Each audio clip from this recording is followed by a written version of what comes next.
लकड़ी जद कोई नाचल वीरा मैं पापन से चले कोई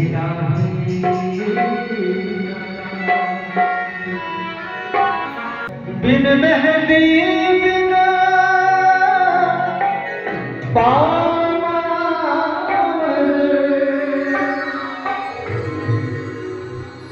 बिन बिन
महात्मा जी लोगों का स्वागत करेंगे।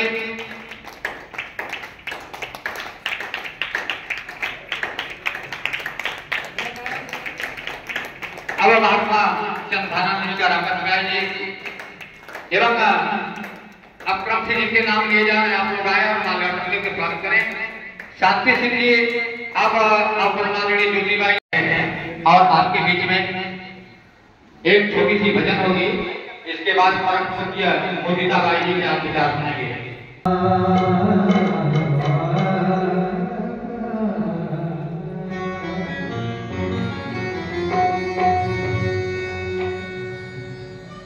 प्रबल प्रेम में पाले पड़ गए, प्रभु को नियम बदलते देखा, उनका नाम जय जय भक्त कमाए न चले जिनके चरण कमल कमलाते वर्तन श्रेष्ठ सबल देखा,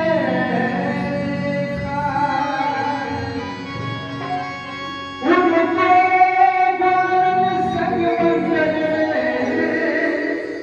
लेकर के ना चलते देखा, जिनके वक्त विभूति सागर शब्द बदलते देखा, उनको ही हंसना के भजते आंसू त्रिग में ढलते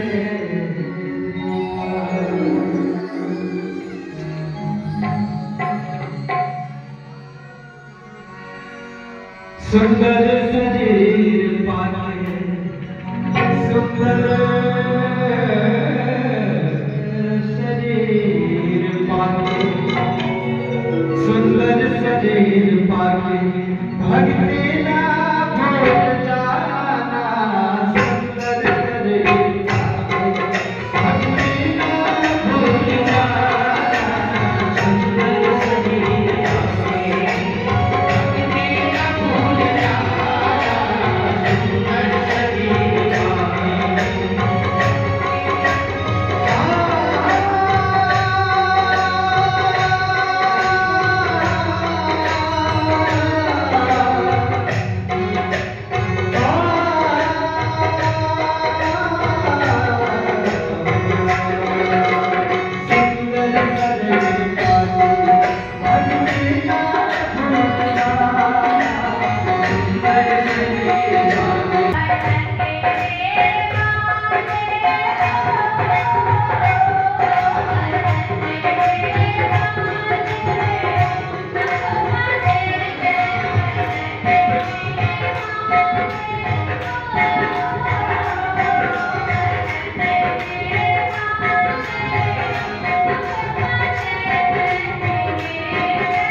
पूजामूलम गुरुपादुका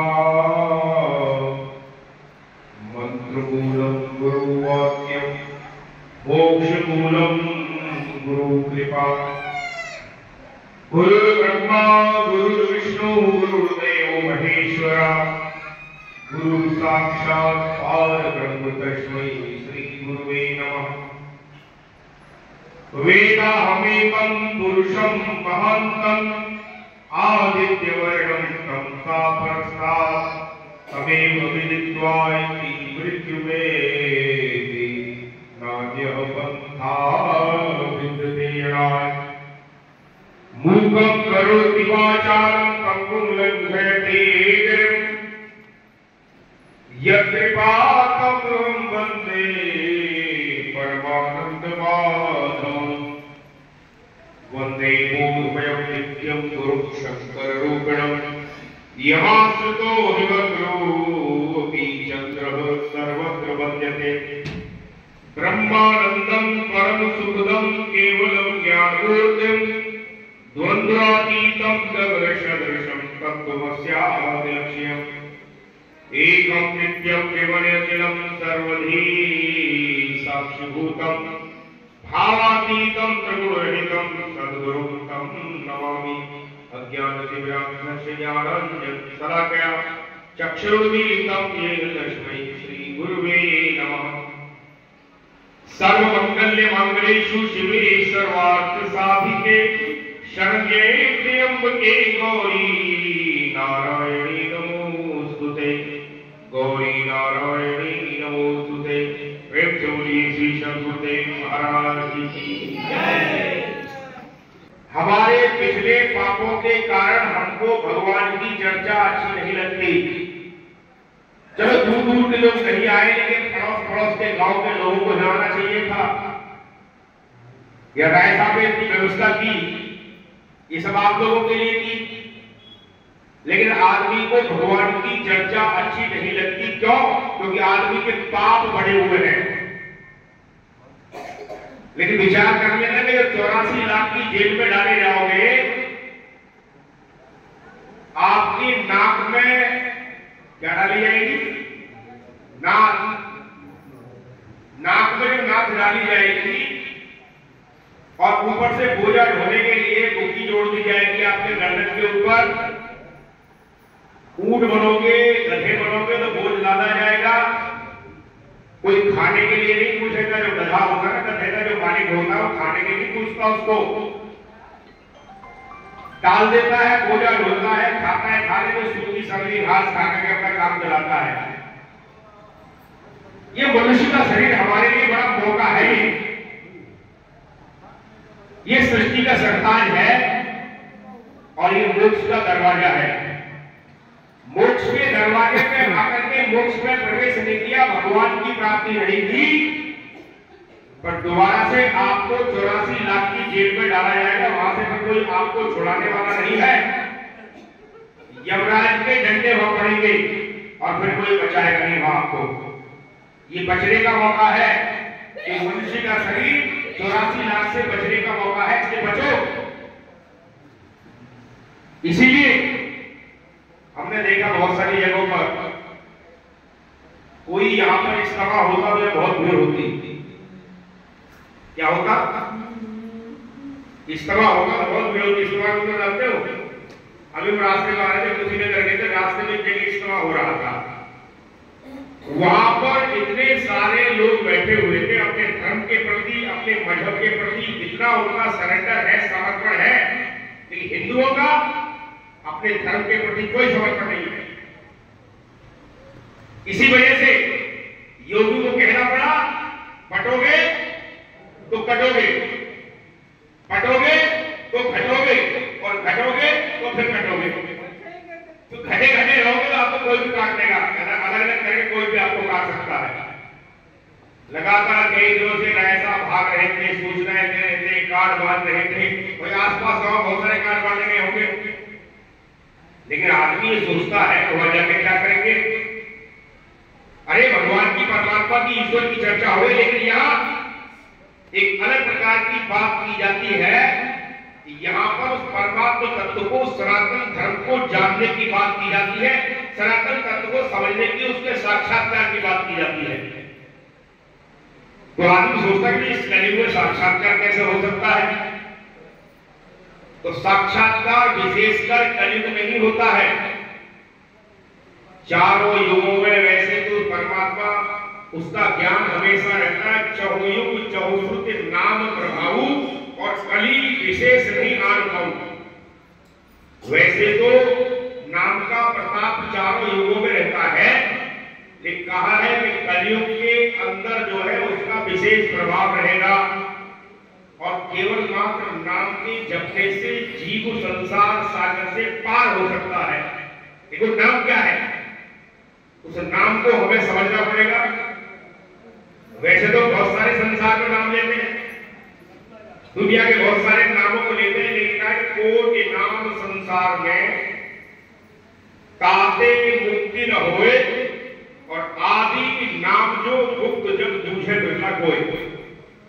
वैसे तो संसार में भगवान के करोड़ों नाम है, लेकिन कबीर कह रहे हैं कि आदि, जिसका आदि अंत नहीं, आदि और जो सनातन है अविनाशी है, और गुप्त रूप से हमारे प्राणों में रहता है।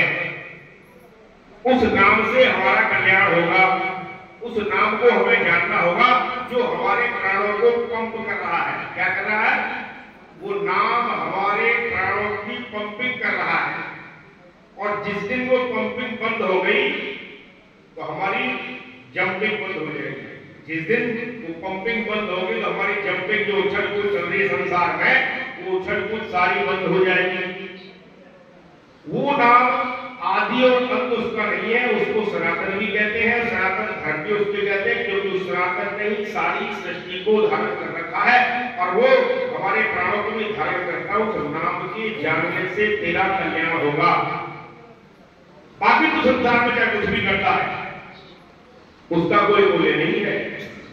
इसलिए कहा किसी के राम नाम एक अंत है, और साधन सब शून्य, अंत मिले 10 रूप है, अंत गए सब शून्य। कि भगवान का नाम एक अंत है, बाकी संसार के जितने भी हम साधन करते हैं वो सारे के साधन शून्य के बराबर है। लेकिन अकेले शून्य का अपने आप में कोई महत्व नहीं है, शून्य का महत्व नहीं है। लेकिन शून्य के आगे अगर एक अंक हो तो क्या होगा? एक शून्य होगा, एक अंक के आगे कितना हो गया? दूसरा शून्य होते क्या होगा? 100 हो जाएगा, तीसरा शून्य होते ही 1000 हो जाएगा। लेकिन अगर अंक ना हो तो शून्य की कोई वैल्यू नहीं होती है। इसलिए क्या वो राम के नाम को हमें समझना होगा कि जो रम रहा संसार में वो राम कोई और है, न राधापति न सीतापति, वो श्याम कोई और है। उसका जो ठौर है वो कहाँ है? वो ठौर हमारे पास ही है। इसीलिए गीता में भगवान ने समझाया, इदम तूते गुह्यतम प्रवक्ष्यामि सूयते ज्ञानम विज्ञान सहितम यद् ज्ञात्वा मोक्षसे शुभात्। ये भगवान कृष्ण इस बात को समझा रहे, कह रहे हैं, ये मैं नहीं कह रहा, लेकिन हम भगवान की बात नहीं मानते। भगवान को मानते हैं, भगवान की बात, राम को मानते हैं, राम की बात, गीता को मानते हैं, गीता की बात, रामायण को मानेंगे, रामायण का पाठ करेंगे, पर उसकी कभी किसी चौपाई पर विचार नहीं करते। भगवान कह रहे हैं अर्जुन को समझाते हुए कि हे अर्जुन, इस छिपे हुए गोपनीय ज्ञान को मैं तुझे बताऊंगा, समझाऊंगा, क्योंकि तू किसी के अवगुण नहीं देखता। अब आदमी और पड़ोस के गांव के लोग, उनके परिवार के लोग जो आए हैं और चले गए, आओ पियो ना, हाथ फेरो, मुंह पे निकल लो यहां से। सत्संग से हमारा क्या लेना देना? कल्याण ना हो जाए, कल्याण हो जाए तो दिक्कत पैदा हो जाए। आए मुंह पे अपने खाओ पियो, मुंह पे हाथ धरो, निकल लो यहां से। पतली गली से सत्संग सुन लिया तो दिक्कत खड़ी हो जाएगी। 84 कट जाएगी, तो को जाना 84 में है। 84 की पार खाना उनके लिए जरूरी है, इसलिए उनको 84 की जेल में जाना है। तो कहने का मतलब इसी वजह से उन्होंने सत्संग रखा कि लोग आएंगे, लोगों के दिमाग में, दिल में कोई बात जाएगी, और दिल में कोई बात जाएगी, हृदय में कोई बात जाएगी, उनके जीवन का परिवर्तन होगा। लेकिन आदमी ये सोचता है कि महाराज जी तो भैया राय साहब के हैं, बाकी हमारा कोई क्या मतलब है? सतपाल जी महाराज तो खाली राय साहब के हैं, बाकी हमारा क्या लेना देना? लेकिन महापुरुष जो होता है वो सबका होता है, ब्रह्मज्ञानी जो होता है वो सबका होता है। भगवान ने यही समझाया, ज्ञानियों के पास जाओ, तद्विधि प्रणिपाते नंबर प्रश्नेन सेवया उदिक्षन्ते ज्ञानं ज्ञानेन तत्त्वदर्शिनम्। हमारे जीवन को धिक्कार है कि महापुरुषों की बात हम नहीं मानते। भगवान ने कहा कि छिपे हुए गोपनीय ज्ञान को मैं तुझे बताऊंगा, मैं तुझे समझाऊंगा, क्योंकि तू किसी के अवगुण नहीं देखता है, और इस ज्ञान को मैं तुझे विज्ञान सहित समझाऊंगा। लेकिन आज हमने धर्म को अंधविश्वास बना लिया है। हमने किसी को कुछ भी मान लिया, देवता को पूजेंगे, फलाने देवता को पूजेंगे, उस देवता को पूजेंगे, उस देवता को पूजेंगे। लेकिन वास्तव में जो देवता है, जो हमको दे रहा है, जो हमको श्वास दे रहा है, जो हमको प्राण दे रहा है, उसकी हम कोई पूजा नहीं करते। इसलिए भगवान को ये गीता में कहना पड़ा कि देवताओं को पूजने वाला देवताओं को प्राप्त होता है, पितरों को पूजने वाला पितरों को प्राप्त होता है, प्रेतों को पूजने वाला प्रेतों को प्राप्त होता है। और आगे कहा कि जो तत्व से जानकर मेरा भजन करता है, मुझे प्राप्त होता है, तो आवागमन के चक्र से छूट जाता है। तो भगवान की बात है, हमारी बात तो नहीं है। और सत्संग बड़ी कड़वी दवाई है, कड़वी बात कही जाती है। मीठी मीठी बात करके कोई हमको यहाँ किसी के मन को नहीं, मन को प्रसन्न नहीं करना। मानो तो मानो, नहीं मानो मत मानो। तो भगवान ने कहा कि ज्ञानियों के पास जाओ, तत्वदर्शियों के पास जाओ, उनको खली भांति दंडवत प्रणाम करके उनकी आत्मा को प्रसन्न करो। उनकी सेवा करके तो उनकी आत्मा प्रसन्न होगी, तो मेरे उस अविनाशी रूप के बारे में वही संत बताएंगे। ये 4थे अध्याय का 34वां श्लोक है गीता का। लेकिन ये आदेश भगवान का है, भगवान का आदेश नहीं मानना, अपनी मनमानी कर ली है। इसलिए किसी को कहना पड़ा कि संसार में सारे के सारे मन के ही भक्त हैं, मन के चेले हैं सभी दुनिया में। दोस्त भगवान को झूठा देते हैं, इंद्रियों के रहे सदा बस में, नाम हरि का नहीं देते हैं, और करते हैं वो जो मन ने मानी है। और आज दुनिया बड़ी सयानी है, जिसको देखो वही ब्रह्मज्ञानी। हर आदमी